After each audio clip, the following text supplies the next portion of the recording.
Okay. Okay. So from now on, I think um, some of you still not used to the link. Actually, the last post on the Moodle, my post, not your TA. I'm posting about the recording session and also the link for Tuesday and Thursday class. So that link we will use that for our class. Okay, so Tuesday class, Thursday class we will be using the same link. So you don't need to ask for the link again, and you don't need to wait like usually I'm posting the links because the link will be the same every week. Okay, link for Tuesday class, link for Thursday class. Okay, and also yeah, Google account. Please use that. If you're still joining the Google Meet using your Gmail for this Thursday, uh, like in the middle of the class, or maybe you come to the class maybe a little bit late, um, because it's actually really the sounds is really annoying. Like you have need you need to have like permission from me. So I think it would be better for you just to use the Google account, and then you can just directly come to the Google Meet. Okay, because sometimes when I teach, it will be distract my mind. Okay. Okay. Okay. Yeah. So the last discussion, last Thursday, we are having the discussion on the squeeze theorem. I hope you still remember this squeeze theorem. And let's use the theorem to prove the limit as x approaching 0 for this sine x over x. Okay, I have at least to prove this. Okay, to prove this limit, I have two approach. Okay, the first method and the second method. Let's try to look at. Okay. Okay. So first, I have this circle. Okay, and then uh, I have all the component. Okay, let's make the circle. Okay, and then from the circle, I make the triangle, the green triangle here, and I make um, name. The center is O. So you have, at least you can see from here. Let me write the triangle of OAD, okay, the big one, and the radius is fixed at unit 1. Okay, so the radius is just 1. Okay, to make our calculations or our proof easily to be proven. Okay, and then I have an angle here, the theta. Okay, all right, and then see also, or maybe start maybe from the distance first. Okay, not the triangle. I think it will be better. Look for the distance BC, uh, distance AB, and look for the arc AB. Okay. Arc AB is the one that have the curve, that is having the curve like this. Okay. This is B, this is A. Okay. Okay. And then if you look BC AB and then arc AB, and also look for AD, look for AD also, the distance. Okay, let's consider all these elements. Okay. Now, if we look at BC, if you look at the triangle OBC, okay, let me draw the triangle.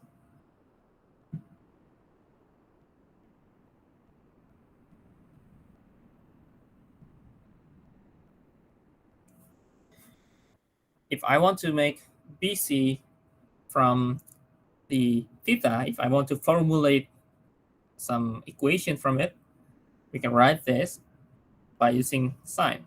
Okay.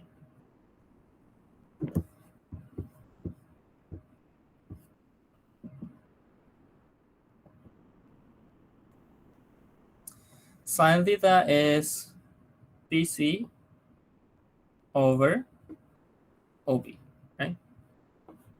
And we know that OB is the radius, right? This is the radius of the circle, and we fix the length at radius 1, okay? So this is radius, so it's equal 1, so it's just BC. So we know that our BC is sine theta, okay? Okay, now look for, let me write in here for arc AB. Okay. Okay. If you don't remember, let me draw the circle.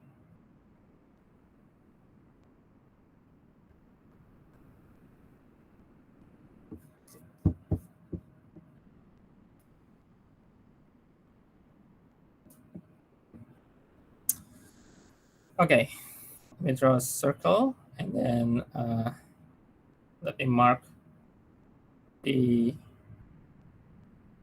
let's say this is AB here.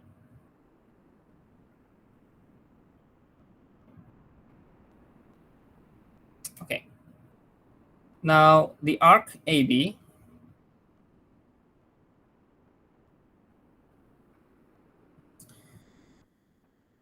let me work here. Arc AB is, if we have theta here, we can use proportions from the angle. So theta divided by 2 pi, we can multiply with the circumference of the circle, which is 2 pi r, right? And we get that this is theta r, or r theta, and our r is just 1, so it's equal to d theta, okay? So we get this is theta, okay? And now we consider, okay, we now consider, so all this, okay, let me get you some review to see BC, okay, AB, arc AB, okay, and then you also have AD, okay, but I want to use this AD as AE plus EB, so this is connecting to B, okay, connecting to B. So let me write here, let me write what I mean by that. So right here, oh, let me copy this first so that you still can follow the picture, okay?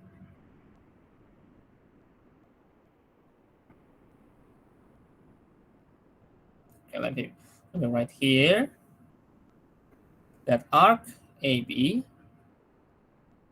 is less than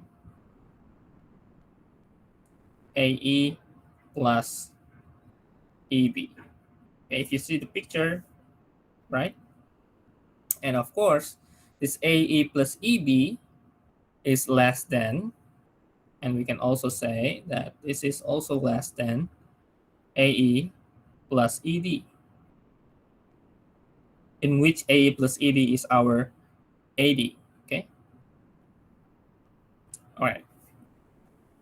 Now AD, okay, now, yeah, it's really annoying if you keep coming in the middle of the class without using the Google account. So I need to press one by one,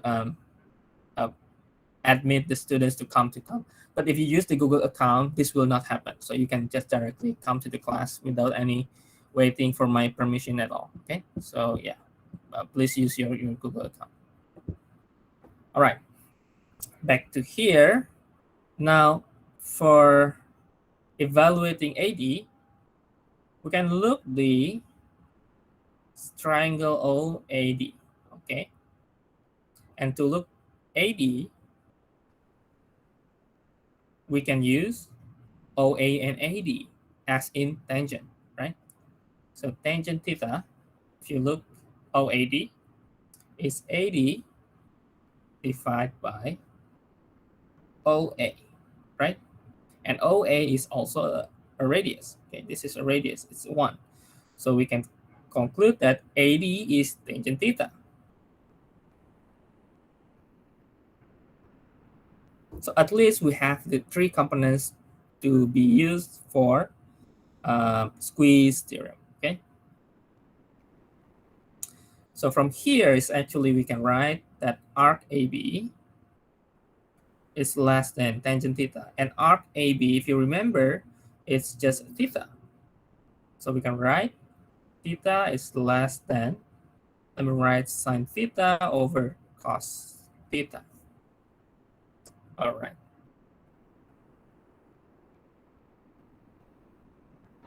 Okay.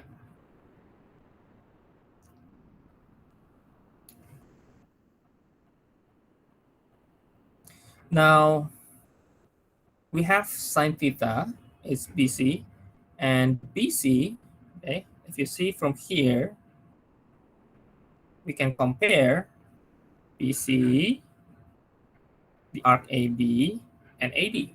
Okay. So BC is the smallest one, so we can write sine theta is less than theta is less than sine theta over cos theta from here. Okay.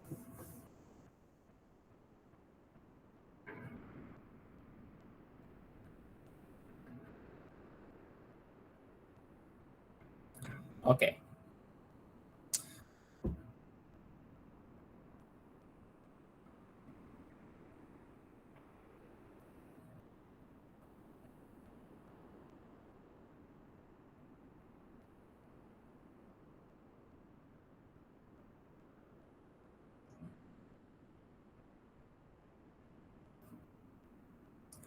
We can switch the theta and cos theta, and we can write this as cos theta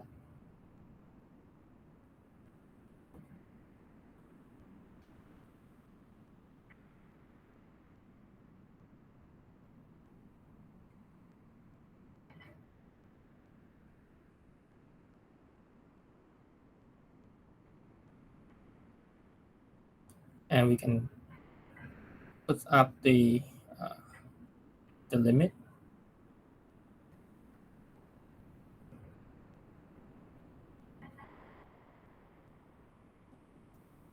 and then we can compute the limit. This is 1, this is also 1. So in conclusion, limit as theta going to 0 is also 1 by squeeze theorem.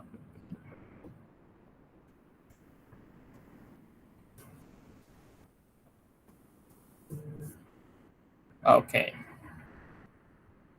Now this is the first approach, the first method, but there is actually interesting argument or discussion. Okay, because this if you look BC uh,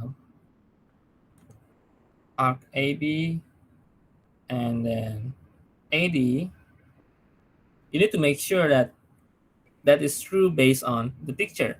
But actually, in terms of what we learn for proving formula in mathematics or in calculus, we need to make sure it is exactly precisely what the number or what the distance is, right?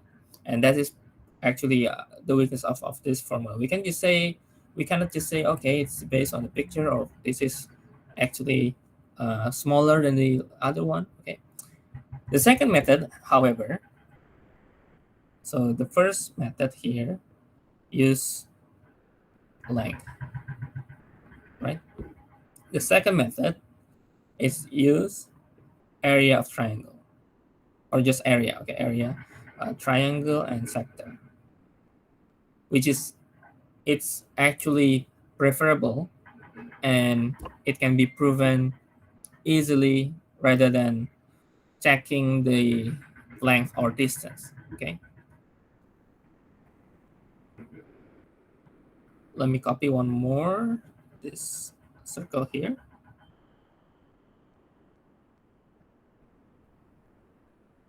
Okay, if you need to write, you can write.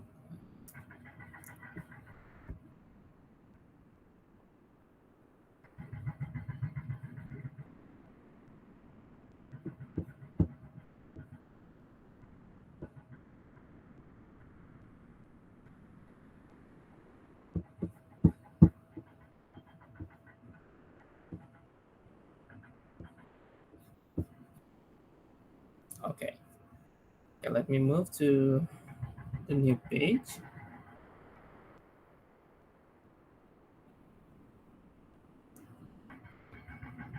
Okay. Now the second method, we can see the area. Uh, let's approach a triangle OAB, okay, and then triangle OAD, and also sector OAB. Okay, we need to figure out these three area. Okay, okay. Now the triangle OAB. Let me draw. Or maybe let me move this here.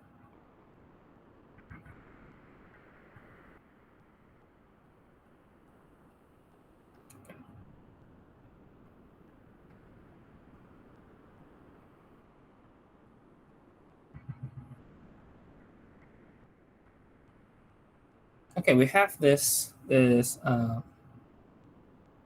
triangle now. Okay, area of triangle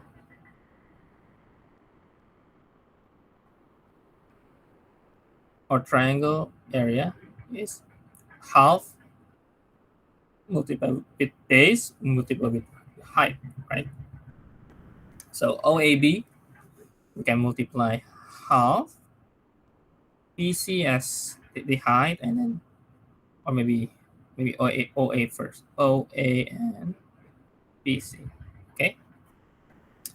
We know OA is the radius, right? This is radius, one. And BC, we already know that this is sine theta from the first approach, right? So the triangle OAB becomes half and then sine theta.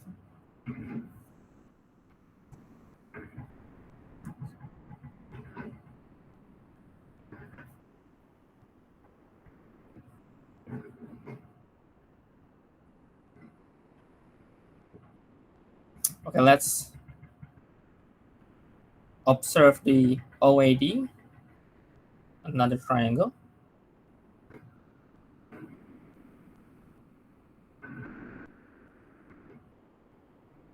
Okay.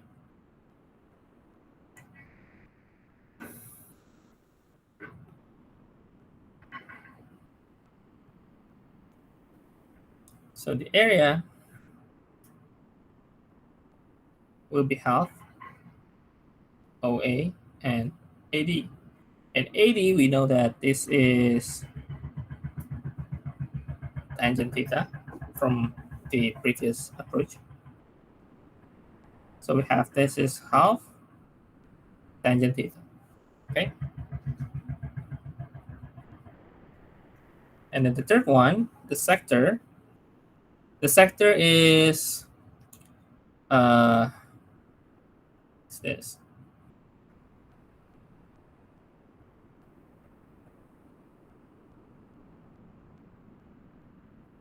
Yeah, the one that looks like a pizza. Okay, that's the sector means. Okay, so O A B.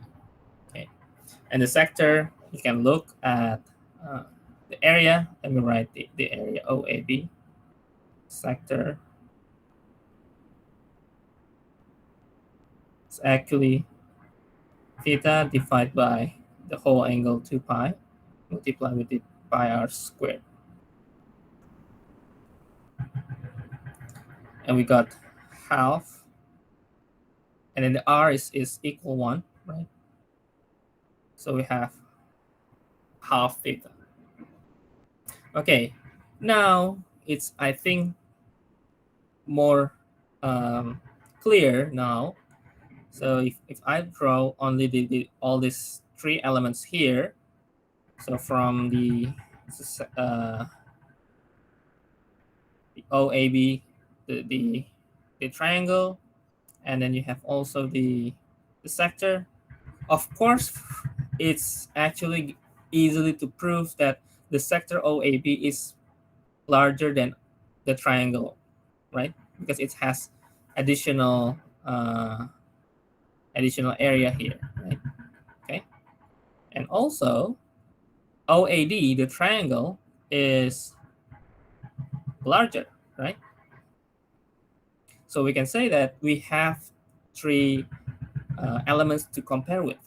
We have the triangle OAB, okay? So it's OAB. It should be less than sector OAB, and it should be less than the triangle OAD.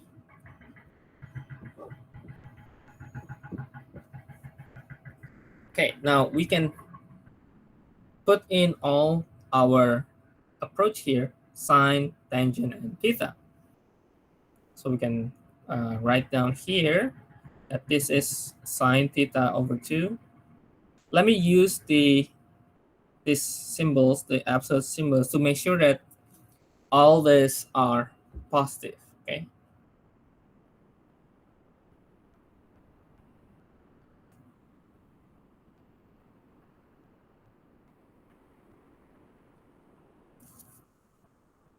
Okay, we remove the half, and then we multiply all with 1 over sine. This will be 1 divided by theta over sine. Let me use the symbol. And this will be 1 over cosine. Okay, let's switch this, reciprocate, reciprocal. Okay, so it's still 1, and switch. Oh, it should be has equal, sorry, and switch become sine theta over theta, the one that we are looking for.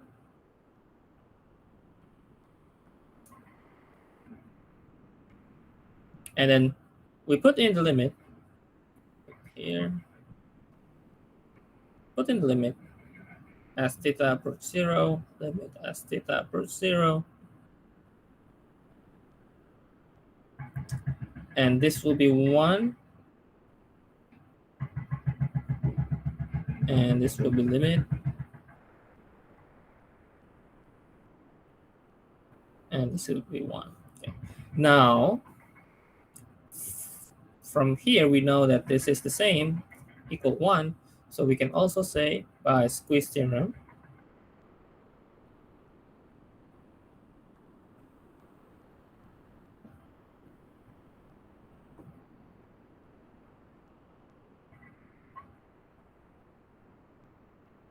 okay.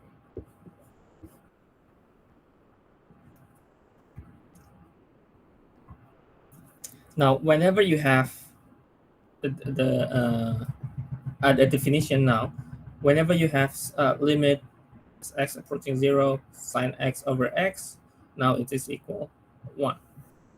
Now this is a definition.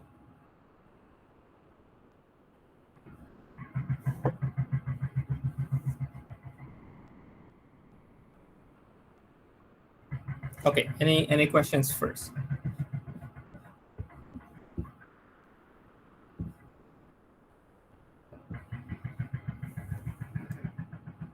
Okay, I think the second method is easily to be proven and easily to be observed, okay, rather than the first one. So if you are maybe if the question is asking you to prove the limit, I hope you can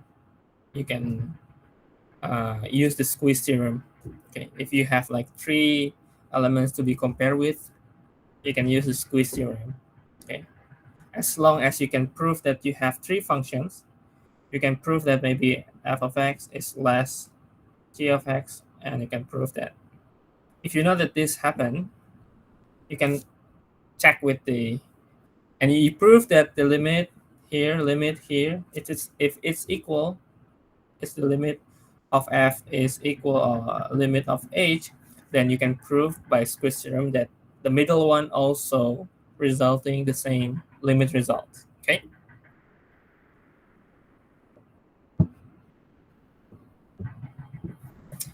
Okay. Now from this limit of sine x over x, okay, we can use this to solve some geometric or some trigonometric problem. Okay. Okay, let me move on to the next slide. Let me give you the example.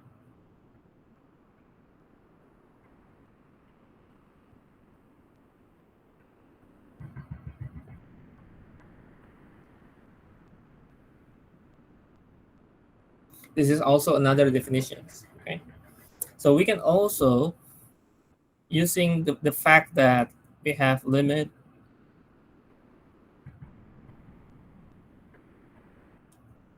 we can try to solve this one.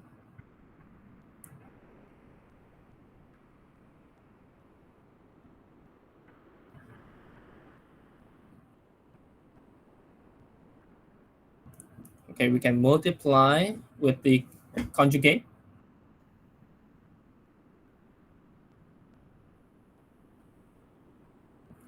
So why we need to multiply with the conjugate?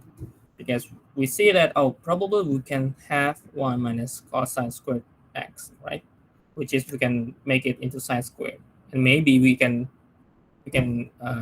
solve or maybe simplify the equation and easily, maybe. Okay. So let's try.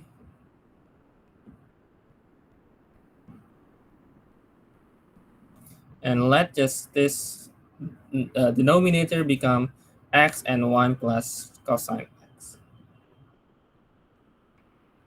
And you have sine x. It's actually sine squared, but I will separate become sine x, sine x. This part is x, this part is 1 plus cos x. Oh, I forgot the limit.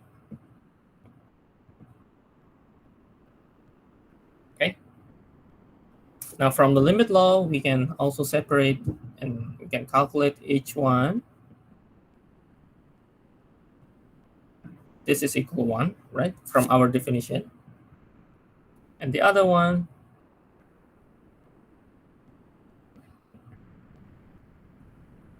it's 0, right? 0 is 2. So 0 over 2 is 0. So we can have a conclusion that this limit is 0.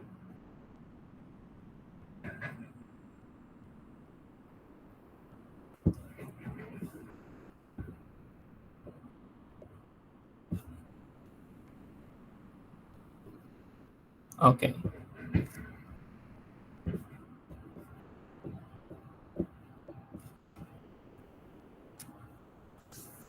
Okay, any questions?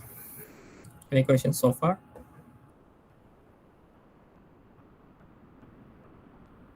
Okay, any questions?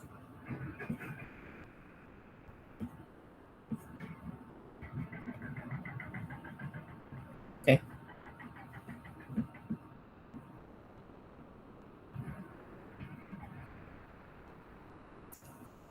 Okay.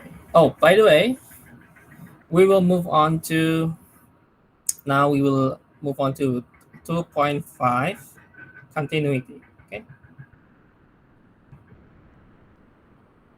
So 2.4, this is precise definition of limit, of a limit.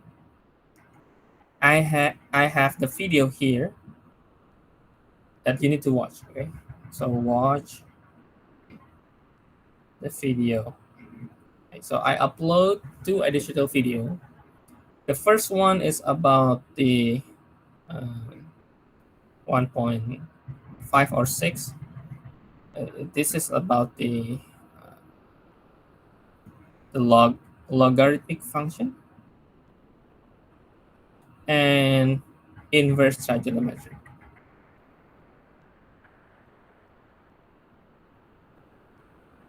So please watch these two videos. This is a I think short video, not really 1 hour. Yeah, the precise definition is the epsilon delta.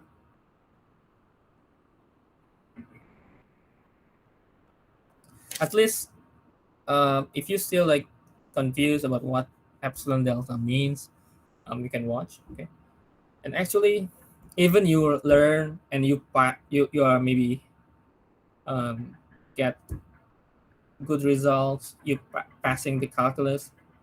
Probably maybe after you graduate, eventually, probably you still not understand, and maybe most of you will not understand what epsilon delta means, because I also experience.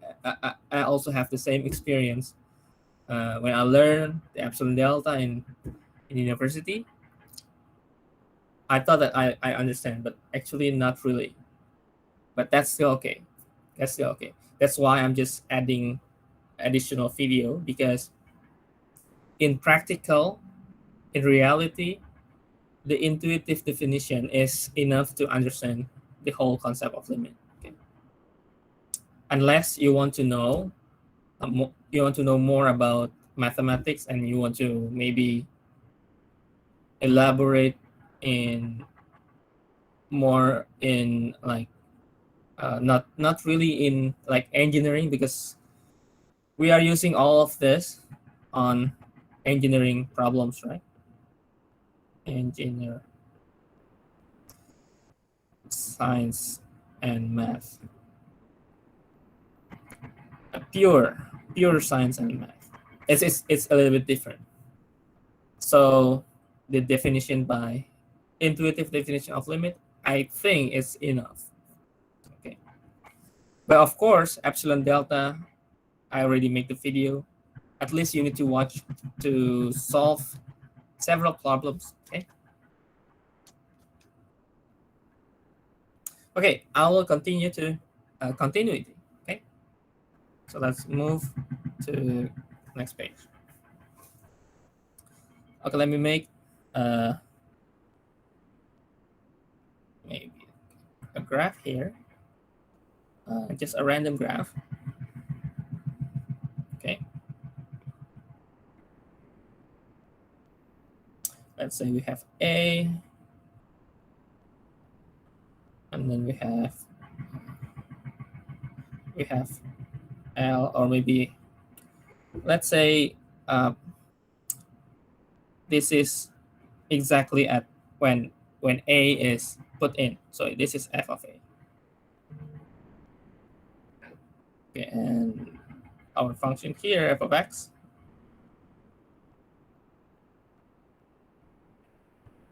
All right. Now in limit, we already learned that if we want to approach from the left, from the right, here, right,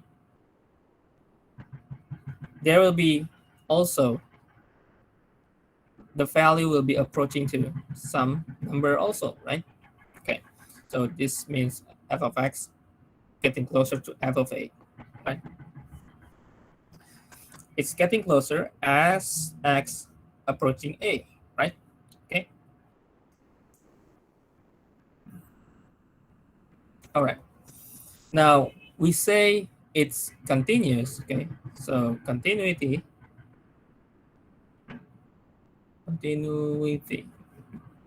So we say that f of x continuous at a, or at a number a, okay, to be precise. Okay, if you see the graph here, okay, we can say that the limit at this point here, when we work from the left, from the right, the limit should be equal with the function when you plug in a at the functions. Okay, so or I can write limit as x approaching a. This should be equal of f of a. Okay, this is the requirement for continuous. Okay, remember, in limit, you still can have a limit. What? Uh, so if you have like this, you have a hole here. Still, you can still evaluate the limit, right? The limit exists. Okay, the limit exists. But if you are asking, uh, is it continuous? It's not continuous, but not continuous. Okay. Okay, I hope you get the difference. Okay. Existence of limit and continuity. Okay. Or easy example is you have pen and paper. You draw. Okay. So whenever your pen touch the paper, which means that when you writing line curve, they are all continue, right? But yeah, when you put the pen, it will have some discrete or some removable line. Okay, for example, you draw like this. Okay, this line from A to B is continuous line or continuous curve, right? But whenever you okay, oh, it's having some discrete here, some removable curve. That means it's not continuous. Okay, okay. From that phenomenon, I hope you can get the idea and you are able um, to elaborate what continuity means. Okay. Okay. So as a conclusion here, at least you have a requirement.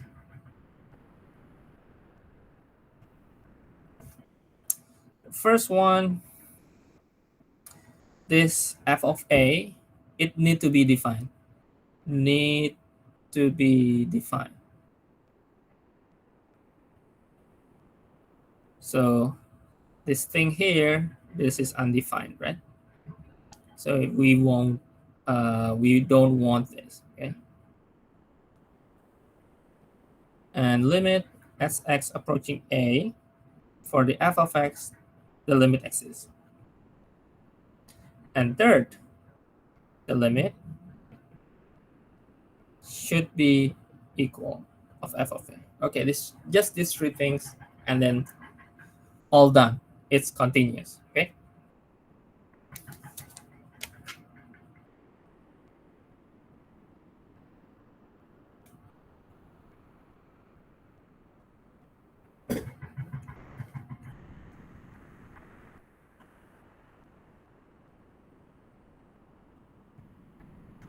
Okay. Let me go to some uh, some type of discontinuity, right? Because this is a requirement for continuity. Then we will have also the discontinuity. Okay. Okay. Let me maybe draw here. I think I can erase this part.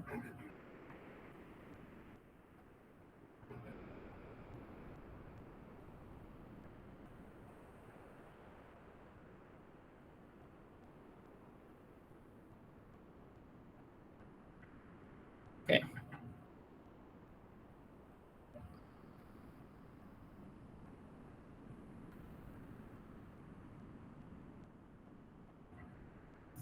Okay. We call this removable or point or whole discontinuity.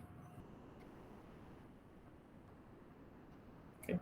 We see from here the limit exists, right? But it's not equal with f of a.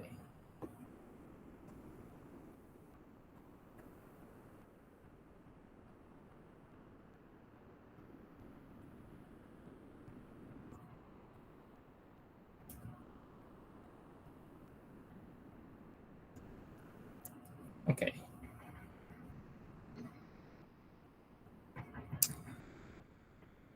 Another discontinuity.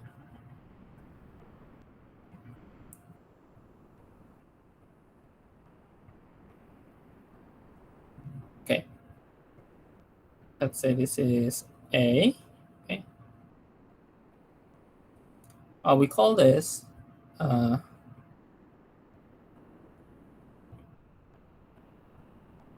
this is called jump discontinuity. Actually, I don't really care the name. Okay. As long as you know the requirements and you can see from the graph, that's still okay. That's okay. That's really good because the name sometimes makes maybe confusing.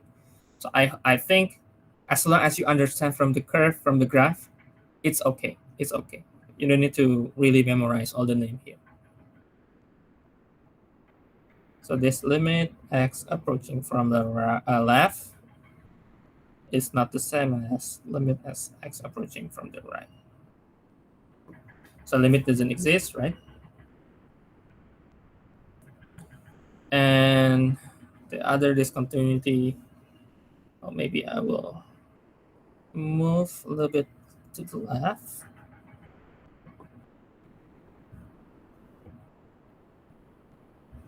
Okay. Let me make here.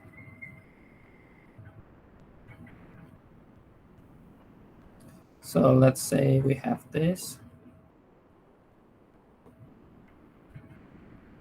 We have an asymptote. We have learned the asymptote last time.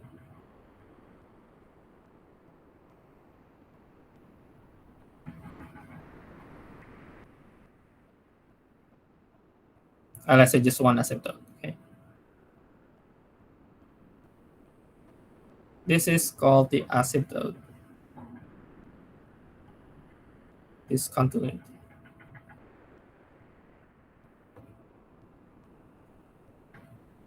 You can see that as limit approaching a from the left of the function, it's going down, right? And limit as x approaching a from the right, it's going up. Okay. But it can be also switch over if you want to make another curve. It's also asymptote discontinuity. Okay. And also, if the limit is approaching to infinity, it can also have the asymptote, horizontal asymptote. Okay, but I will maybe explain that later on. Okay.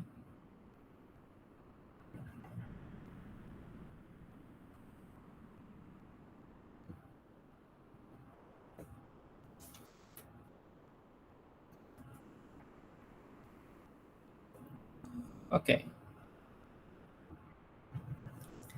Any questions? No. All right. So let me maybe explain a little bit uh, from the one side limit. Okay, in continuity. So a function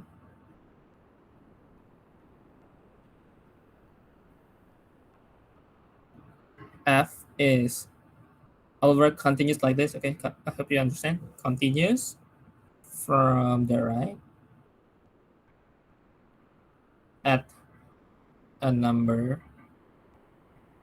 a if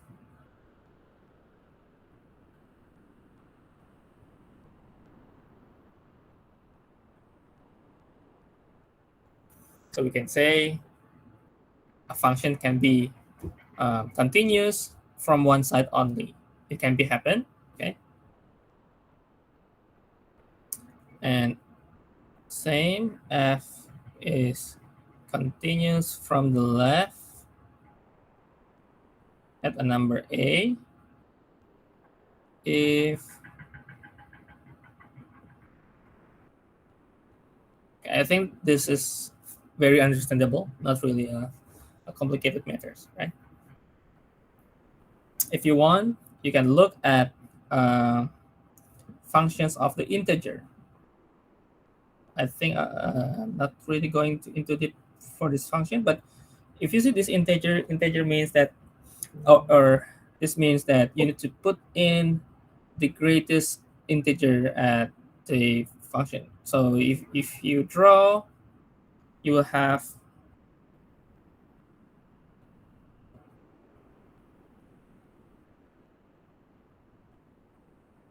a line like that, and it seems like it has like a jump discontinuity. Okay.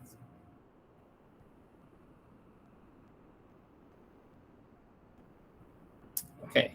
Another definition: a function f is continuous on an interval if it is continuous at every number in the interval.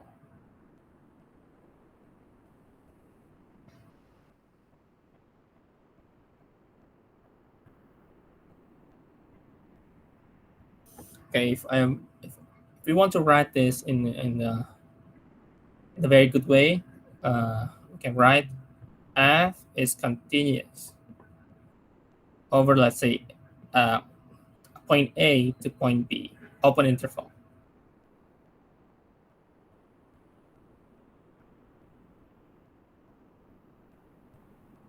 So we can say f is continuous over every point in the interval. Okay.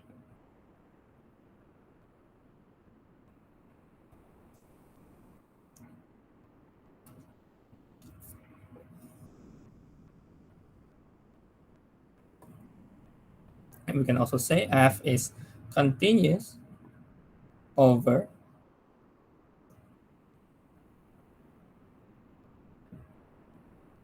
now we have a closed interval here. So first,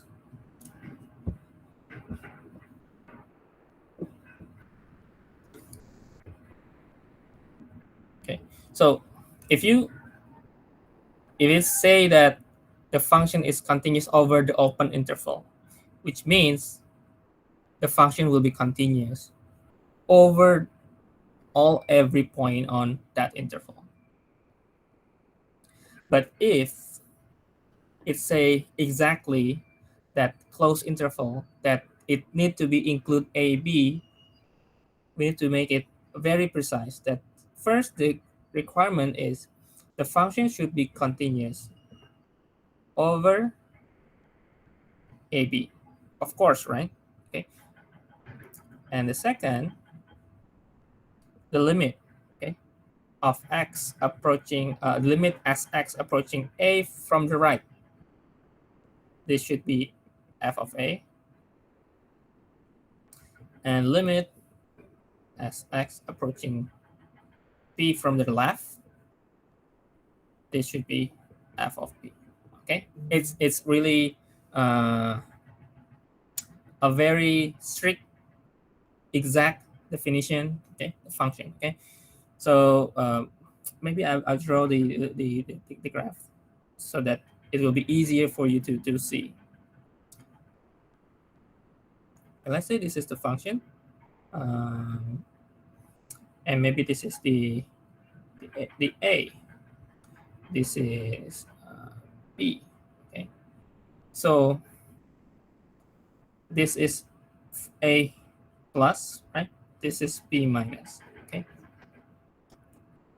so from this one side limit, we can also use that definition to use on if we want to say if the function is continuous on a b and we need to include a and b, we can use one side definition of limit. Limit as x approaching a from the right and limit as x approaching b from the left.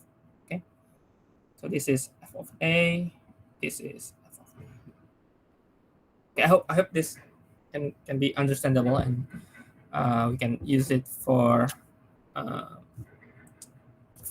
at least for proving, and maybe you can point out whether the function is continuous or not. Okay.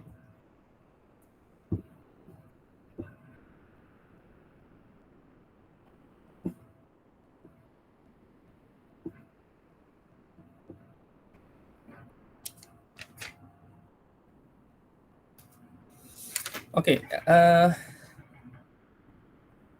I think some theorem on the textbook. It's I think understandable and don't really need to be elaborated. Like polynomial is a continuous everywhere, and rational functions continuous on its domain. I think that is pretty understandable. I will skip that for now. We will be maybe focusing more on some problem if we have some exercise. Okay.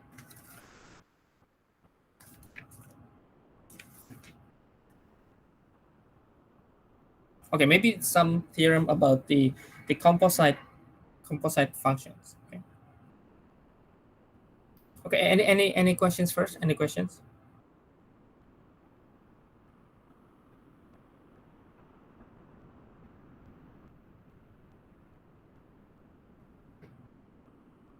Okay, this is important here. Let me write here.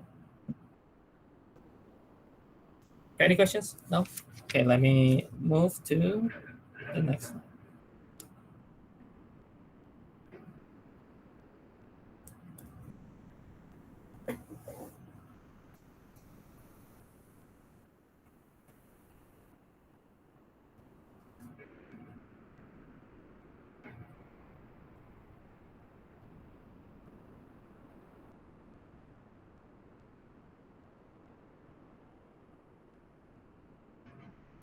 All right.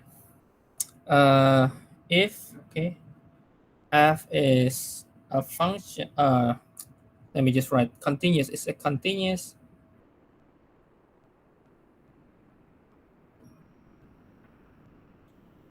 Let's just say it's continuous at b. Okay, and limit as x approaching a. We have another gx. Okay, is equal b. Okay, then limit as x approaching a of f, and then we put gx inside f. This is actually equal f of b. So we can write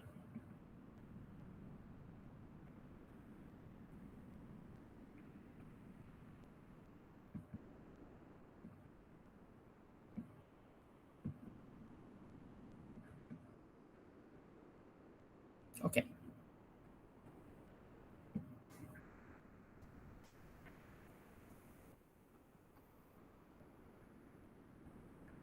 Okay, it's actually pretty reasonable because if okay x is getting closer to a, then gx is close to b. Okay, and then and f is continuous at b. If gx is close to b, then f also close to f of b.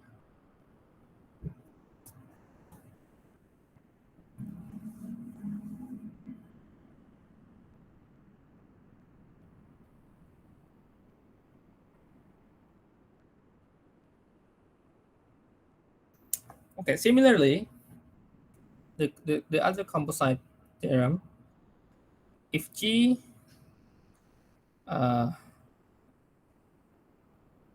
continues at A and F continues at GA, okay, then composite FOG by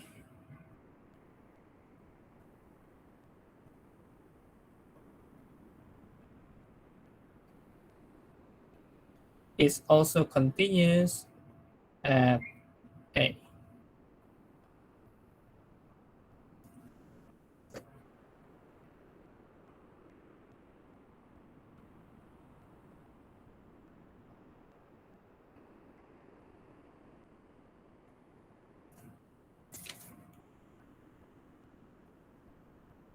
Okay. This is, we can also write,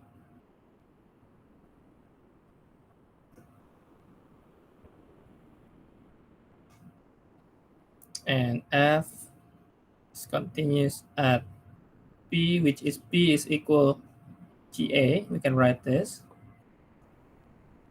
and we can apply the limit, the previous definition of limit. This is similar with this, and which is, this is precisely on what this theorem says.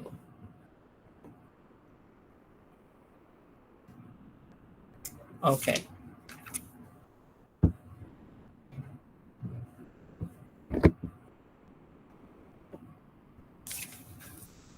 Uh, Actually, there is one more section in continuity if you have the textbook. It's called the intermediate value theorem, but I will keep intermediate value theorem after some time, because I will connect the intermediate value theorem with mean value theorem and then with derivative later on. Okay. Uh, Maybe I will go to 2.6 first, and then we can go back to intermediate value theorem.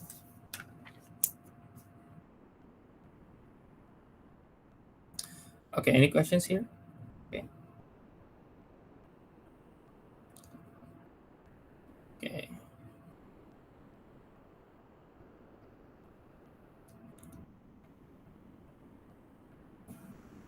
Okay, 2.6 is limits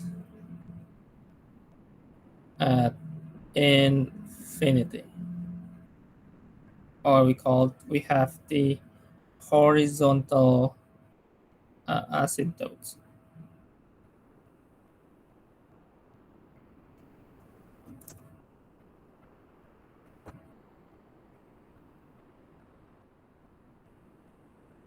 Let me write a function. Okay. And let me use my Geogebra to show you the function first.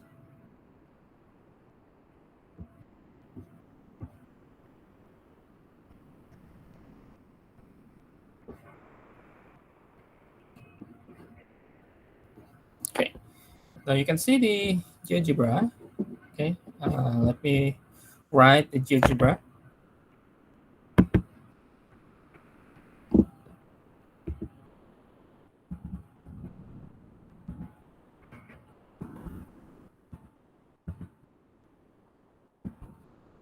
Okay. I think if you have a chance to, in your free time, to check the Geogebra, you can check that out and maybe visualize some functions that maybe makes visuals interesting. Okay, now we have this function here, x squared minus 1 over x squared plus 1. Okay, and if you see here, let me zoom out, it will be getting at y equal 1 here, right? So if you have uh, as x going to the left, and it's unbounded, right? And x going to the right, and it's also unbounded, it's going to have an infinite amount, right? And it seems that it will reach some point, some number. It seems that it will reach 1 if you see from the picture itself. Okay, right? It's going to have 1, it seems, right? Okay, let's go back to slides.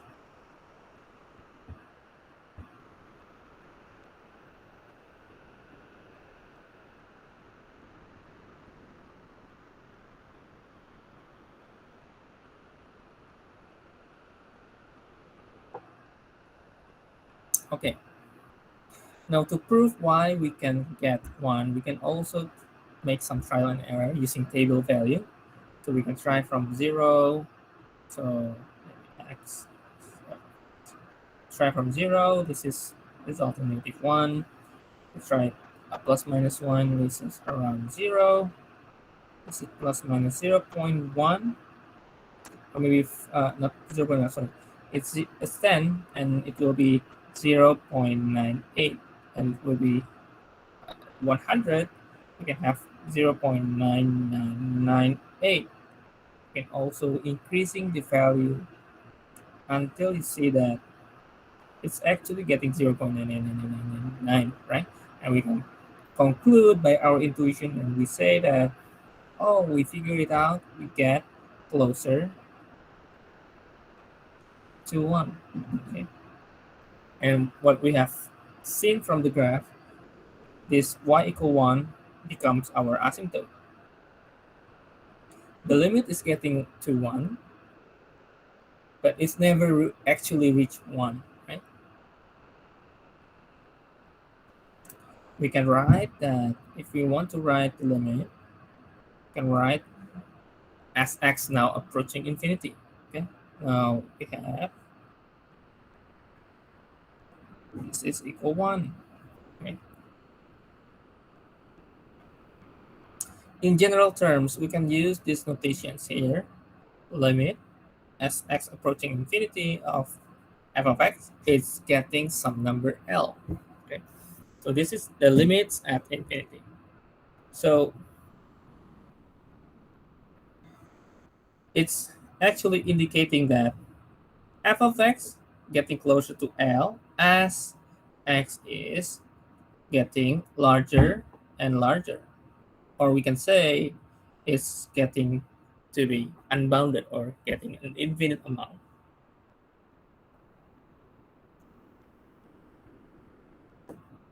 Okay, the theorem, first f is a function defined on interval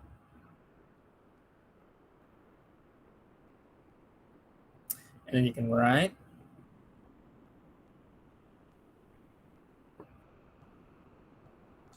so the meaning here means f of x getting closer to L by requiring x to be sufficiently large.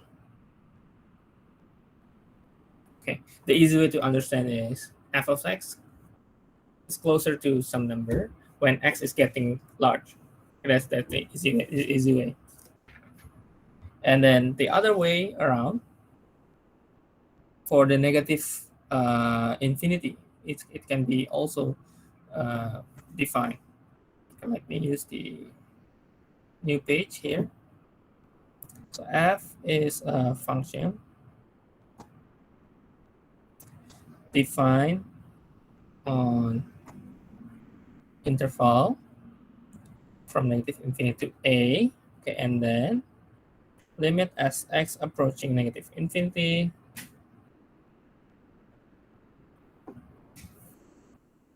and it also means that f of x can be made closer to L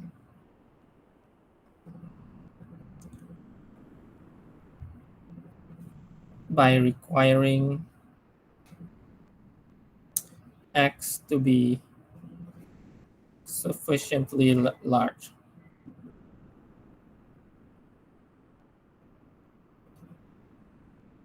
So we can have this kind of, let's say,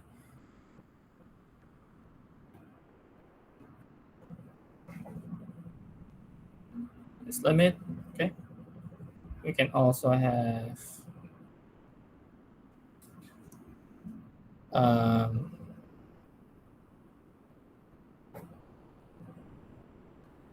sorry.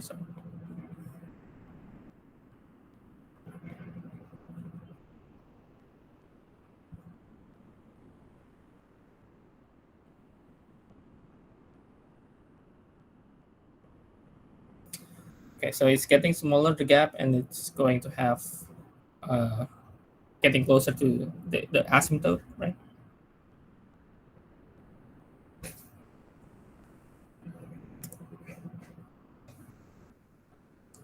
Okay. So we will have this y equal L, y equal L. Okay. Have this line. So the line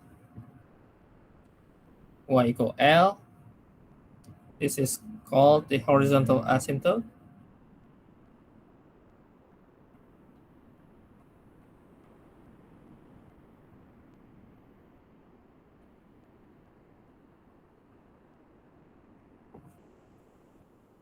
If, okay, limit, if this happen or this also happen.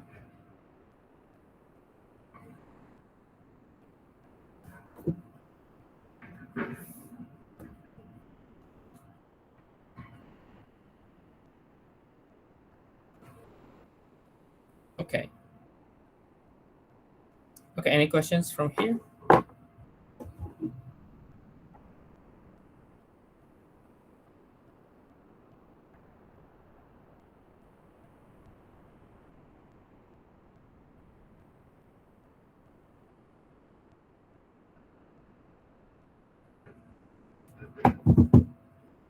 Okay. Okay, I think that's still not really that complicated. Yeah. All right.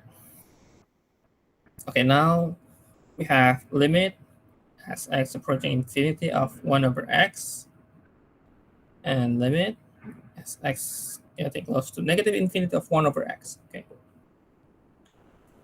1 over x, if we take the graph, if you want to try, you can try using the Geogebra. Let me just draw. I think it's not that difficult. Yeah, around that. It's also here.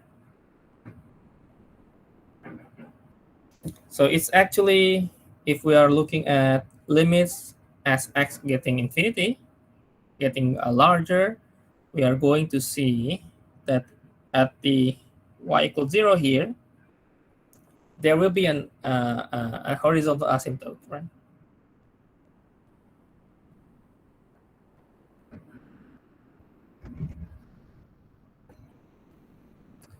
And we can also imagine this. When x is large, 1 over x becomes small, right? So we can have right from here. And also for the negative one, it's also become negatively large.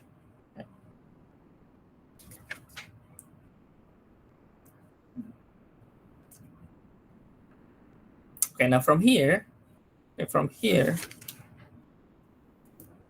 when we are getting as x getting larger,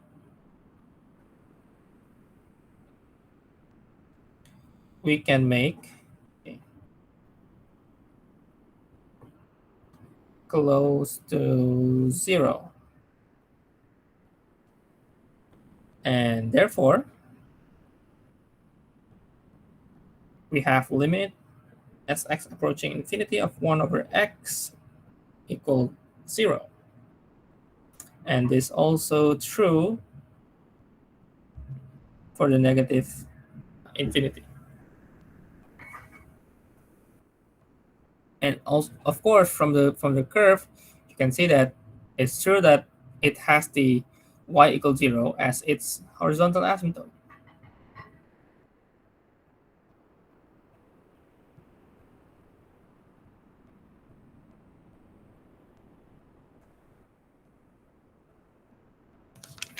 All right. Okay, now from here we can have a new theorem. If r is greater than 0 and it is a rational number,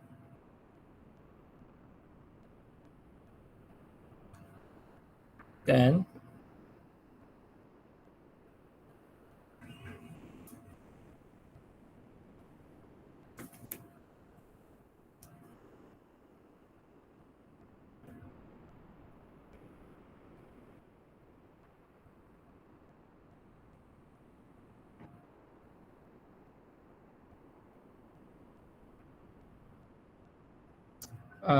such that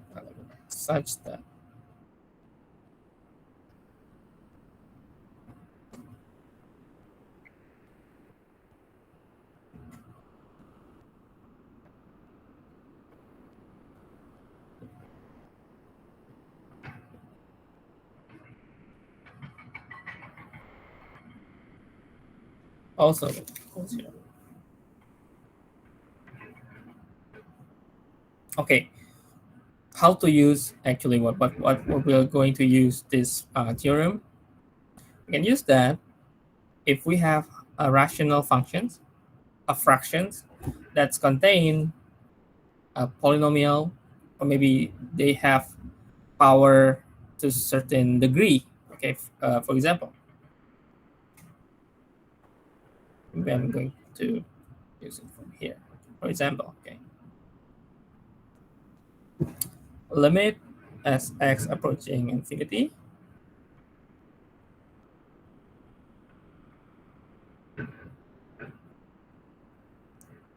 3x squared minus x minus 2.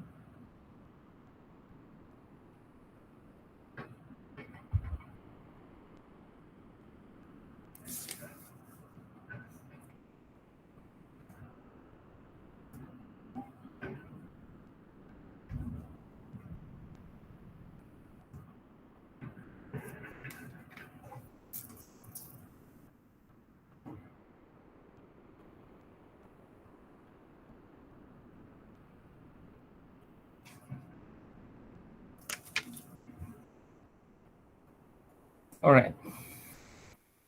Now, because of this theorem here, when we are seeing this rational, okay, these fractions, we know that the largest degree is x squared for the variable, right? And it has the same proportions. It's x, it's x, it's a constant. Constant is actually, you can directly write this as 3/5. But in the process, if you want to look the process, you can make the process. So we divide all with the 3x squared, right?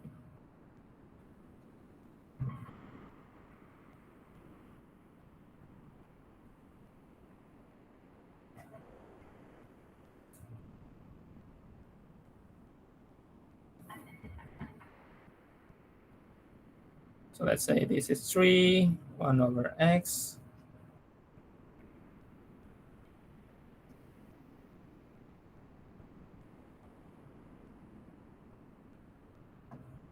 And then we can make each component getting a limit with limit law.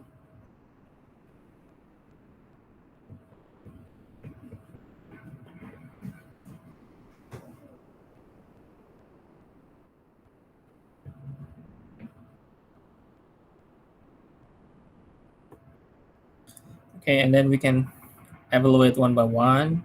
And of course, you get the idea, always having limit on its own, right? This part 0, this part 0, this 0, 0, and we have 3/5. Okay. And it's quite helpful if you see any uh, like a polynomial in a rational functions. You can look the degree for the polynomials and you can compare, right?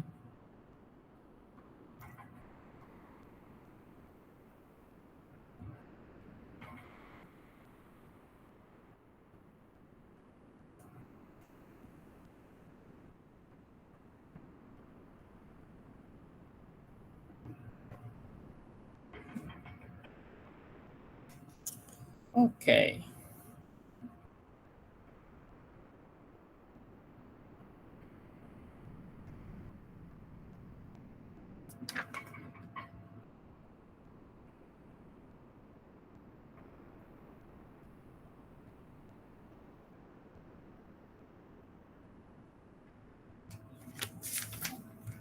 Okay. Okay. Check. Okay. Okay, any questions? No? I think it's quite easy. Let me give you, maybe just practice.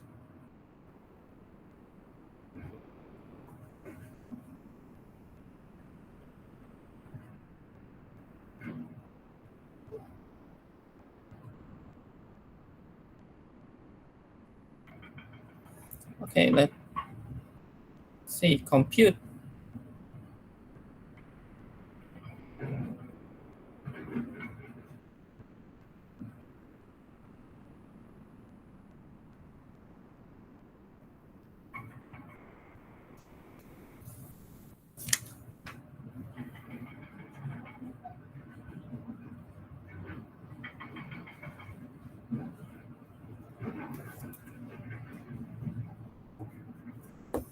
And maybe the second one is value, yeah, compute.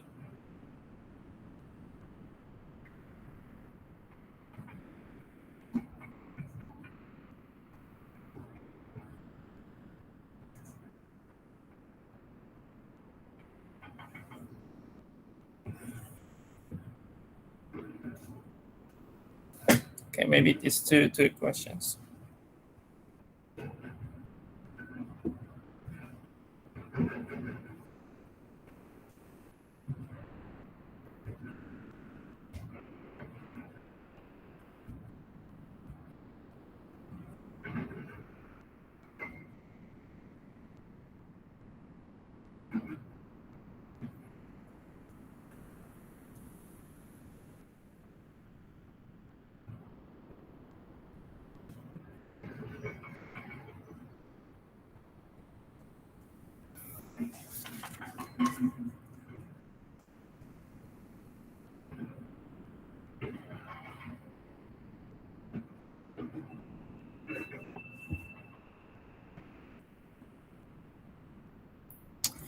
Okay, if you wanted to try and look at the graph, you can actually look how it looks like.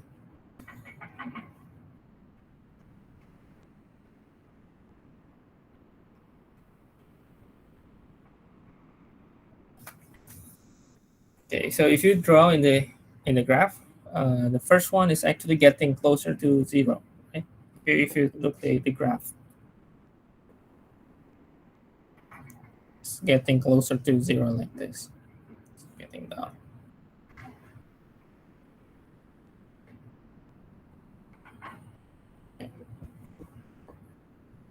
It's crossing the point one.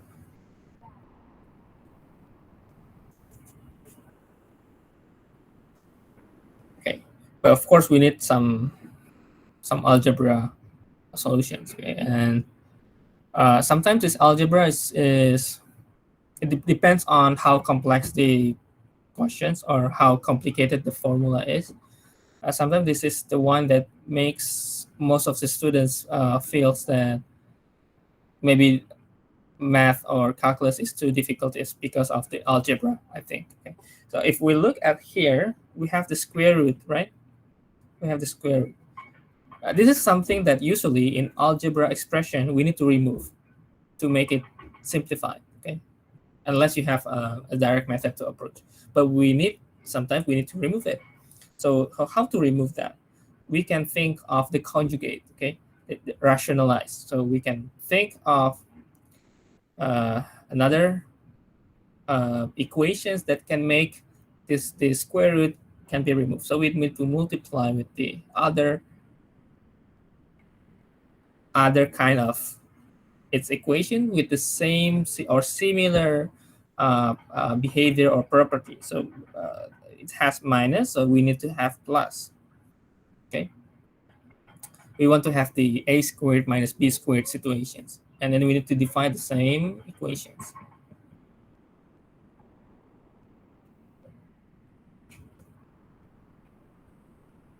Okay, now we have limit. Now this will be x squared plus 1 and then minus x squared, right? And then the bottom one is the square root of x squared plus 1 plus x. And now we can say that we have This is just 1.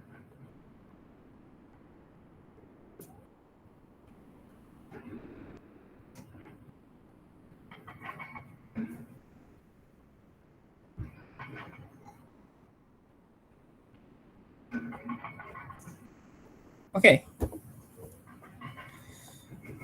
Look at the denominator here. Okay, if you already reach this conclusion, what you can do now? You can actually write down the logical sense, or you can write something like this. This is it become large as x getting infinity. So you can also say that this is getting closer to 0. Okay.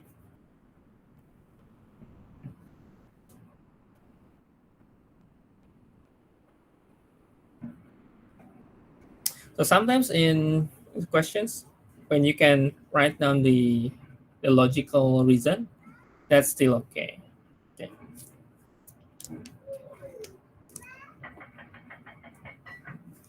Okay, the second one is the tangent inverse.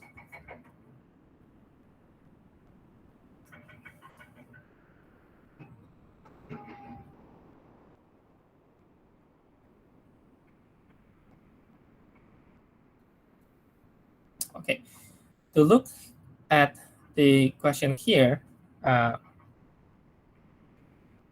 firstly, let's say we can substitute the 1 over x minus 2 with some variable. You can pick any variable you want. Let's say t as 1 over x minus 2. Okay, as t is getting to infinite, okay, or t is, maybe this is better. T is getting infinity, getting large, when x is also getting to number 2 from the right. Okay, therefore we can write that limit as x approaching 2 from the right. This is tangent inverse.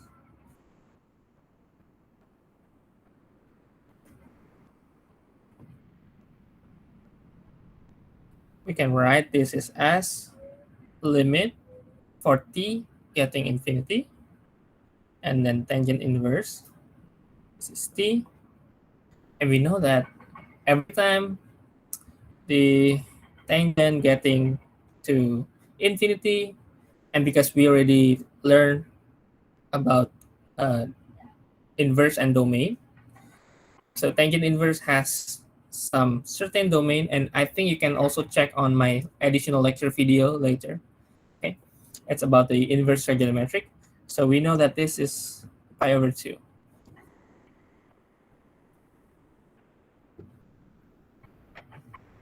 Okay, maybe one or two more things that we can set up for today. Okay, so this is the tangent inverse. Okay, and I think you can try to look at what the tangent inverse graphs look like. Another thing is when you have limit as x approaching negative infinity of e to the x. Now what will happen here? What will happen? If we have the graph, the exponent is getting larger, right? And you know that it will cross this one. Okay. All right.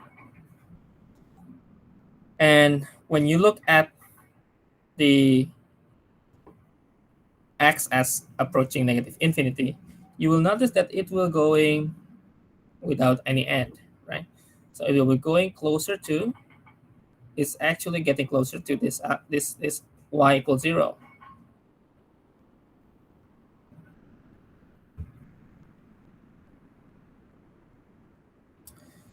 You can check, okay, maybe for for some trial and error.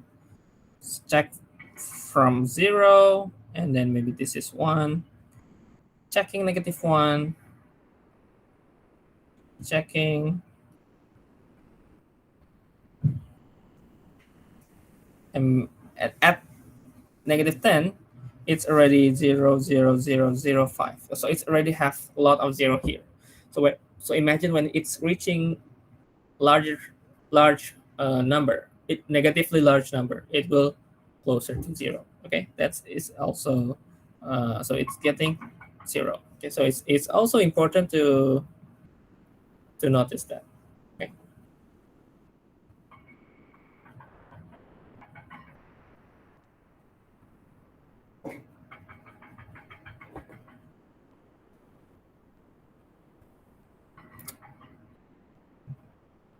Okay. The next one is actually infinite limit at infinity.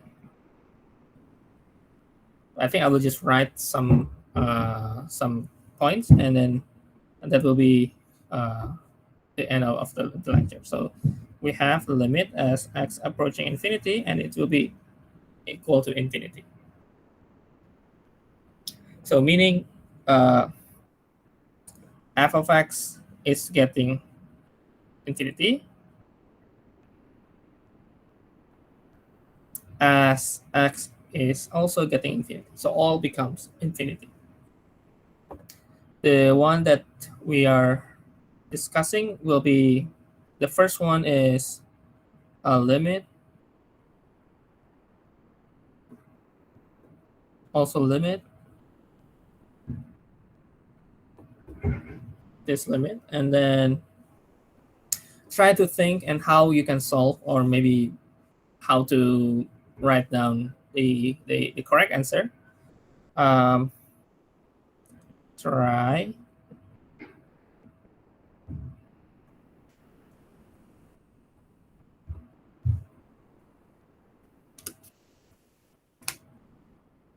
okay, I think this is the last part for today.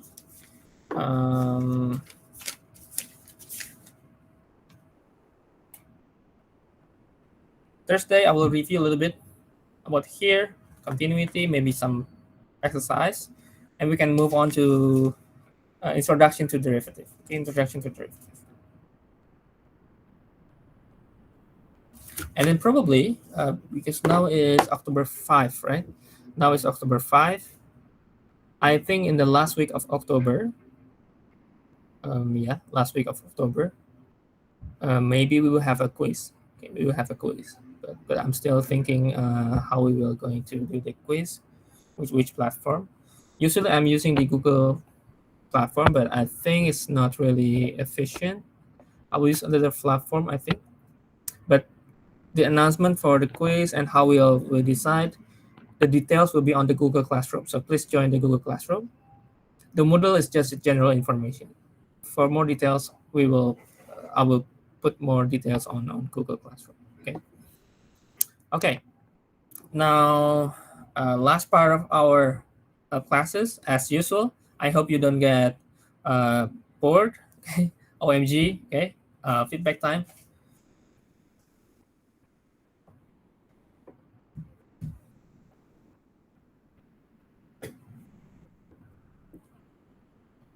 Okay. Yeah, we have around 42 students today. Okay, please join.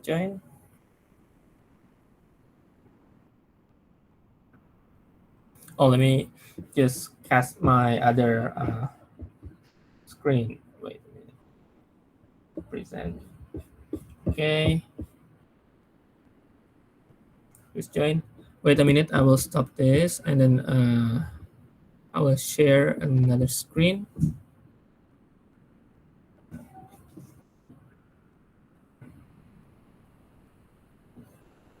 Okay, you can join from that QR code.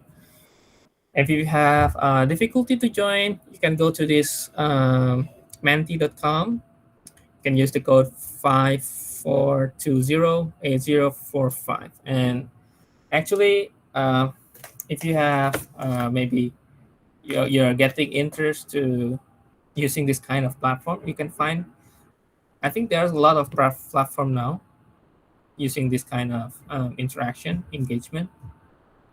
And yeah, can use this to have feedback, like maybe you have a group discussion, or maybe you have like online meeting. You can use this to have interaction with your friends, with your classmates. It's also good. Like maybe you have usually students have some activity, right, like organization or any uh, sports activity. You want to have like discussion, you can use this to help. Okay. Okay, we still have 33. uh,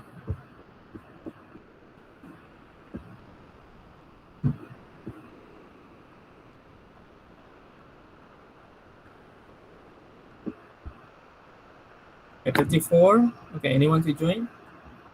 Maybe 8 more at 35.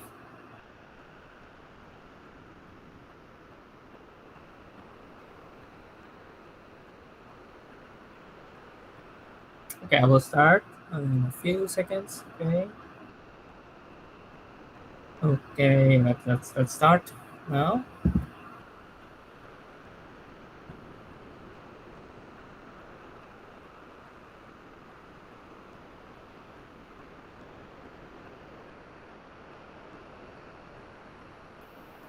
Okay. Okay, anyone want to join?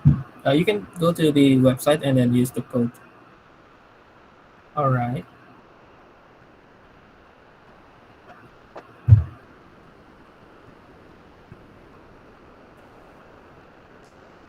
Okay, I will start.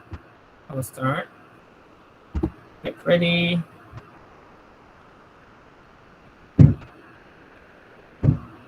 Okay, you have 30 seconds. Okay, 30 seconds. Careful. Okay, careful.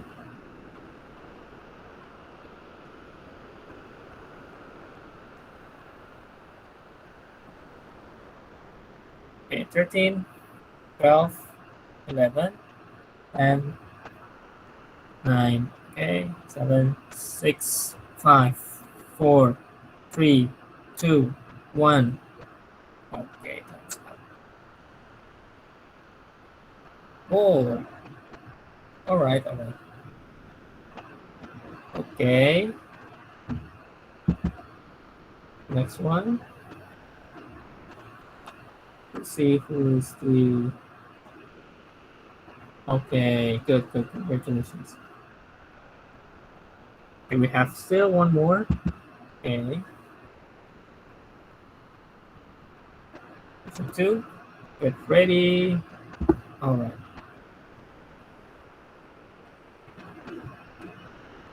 Yeah, just a statement. Right. I hope you understand. Yeah, I'm not sure. I've shown you before. Okay. 10, 9, 8, 7, 6, 4, 3, 2, 1. Oh, time's up.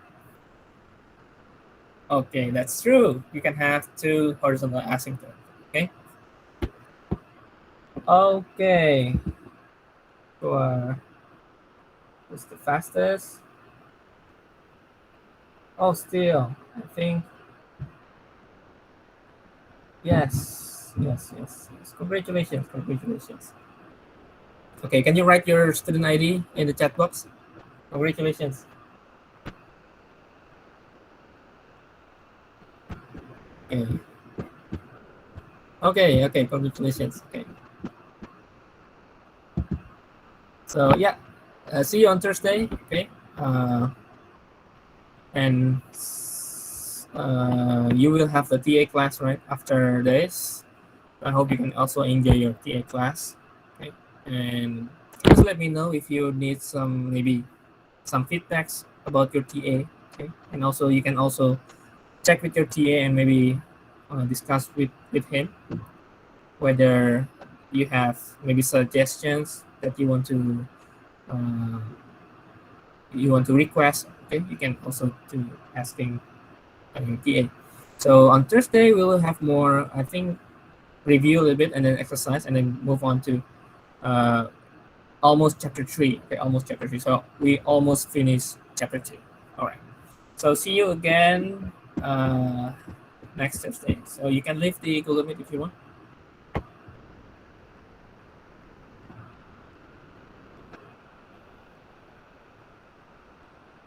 You're welcome. You're welcome. I hope you enjoy the class.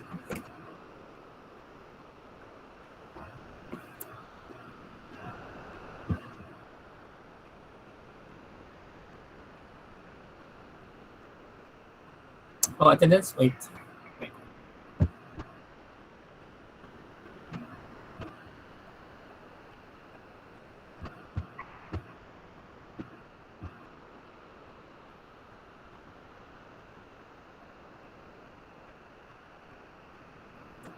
Okay, try this one. I think you still can use this one. I think this one is until 4 p.m. Yeah. Okay, can you use this QR code? Okay, good, good. If you haven't scanned the QR code, you can scan now if you haven't.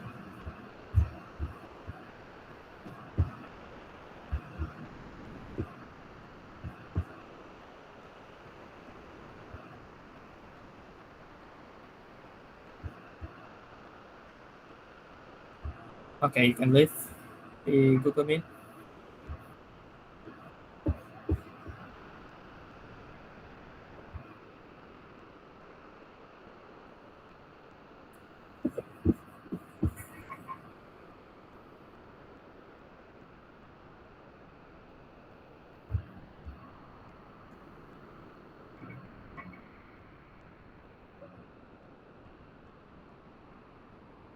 Okay, see you, see you.